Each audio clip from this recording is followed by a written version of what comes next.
Brick and Mortar is one of my favorite local coffee shops, and they're always bringing something good when they stop by, and they're always educating us, which I always really appreciate as well. So owner John Marsh joins us now. Good to see you this morning. How are things? Good morning. They're great. Excited to caffeinate you guys this morning. We are too, or we're excited to be caffeinated. And what I love too is we were just talking about this in the break, but Maddie, admittedly, is not the biggest coffee drinker, but we're trying to convert her one segment at a time. So what do you have in store for us today, John?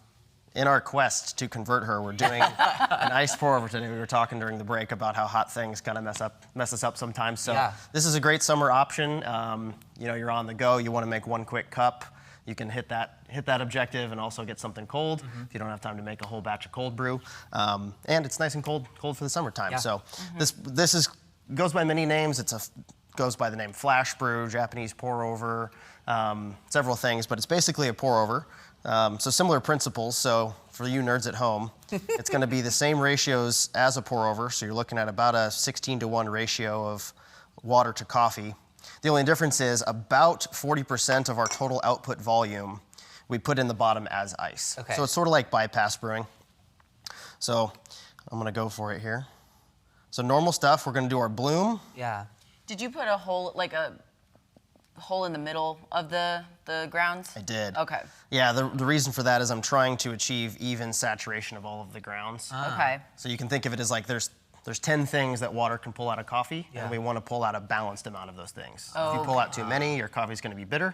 If you don't pull out enough, it's going to be sour or taste like grass or something like that. Yeah. And I'm not a cow. I don't want grass. Yeah. Yeah. No, well, and that makes me think too. So we've talked about this with wine and other drinks on the show before, but with coffee specifically, like, you know, I feel like there's that saying of like, oh, I can taste the different flavors in, and a lot of people are like, no, it just tastes like black coffee to me. Like, how do we know what flavors to look for or what tastes we're looking for to avoid what you just said?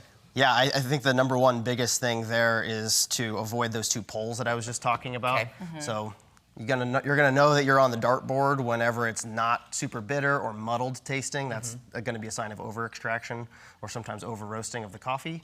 And then conversely, we want to avoid those under extracted flavors. So if it tastes really weak, if it tastes sour, things like that, those are kind of your biggest things to look for. Yeah. Once you've eliminated those, now we can start having that conversation about like, well, what are the tasting notes of the coffee? Yeah. And there's a lot of room for taste there, and different coffee used from different regions are going to present really different flavor profiles. Yeah, I love that. So this morning we're using an Ethiopia, so this should be a pretty light and fruity coffee. Yeah. Okay, I was gonna ask that then, because I always think cold brew, it's like the nitro. It just gets you going, you know? That's what people are like, I need a cold brew to get my day going, and I'm gonna keep going until 9 p.m. Is that the case for everything, or no? It depends on how you brew it and how much coffee you use. The caffeine content of coffee is mostly dependent on the dose of coffee that you use. Okay. So cold brew tends to be relatively higher in caffeine because the amount of coffee you use per unit of water is a little bit higher.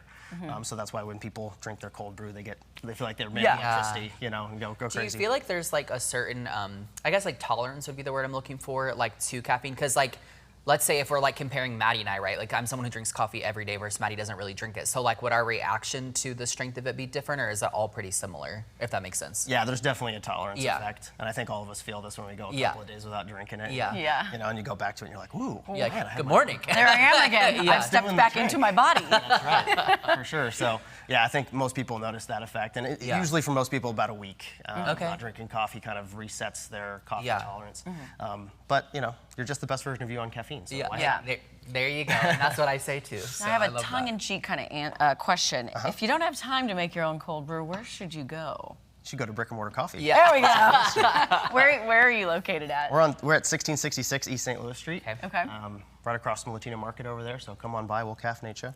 So here's our flash brew. Okay. Take this off so you guys can see it. Oh, look at Notice it's, you know, got a nice amber color to it. It's not crazy dark. Yeah. That's what we want to see. If it's super dark, chances are it's going to taste dark. So here we go. Let's see if I can spill this all over the place here. You did pretty good. All right, two for two. I'm gonna go. Cheers. I'm gonna go straight in here. Cheers, just straight out of the jar. I love it. Okay.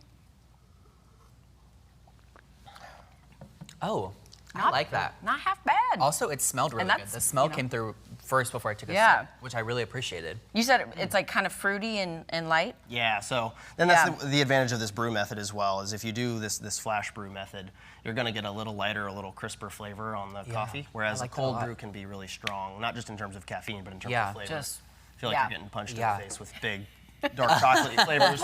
If you want that in the morning, great, but this is a nice alternative, especially for summer. This is also like kind of a porch sipper to me. Yeah. You know, Oh, I like that. Yeah. Kind of hang out in the afternoon.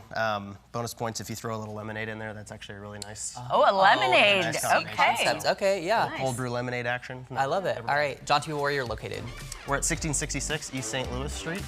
We're over there roasting and serving coffee every day. All right. Perfect. Well, cheers. Thank you so much. Well, for being cheers here. to you, and cheers to you. It's time to switch over to CBS for our third hour of Unscripted.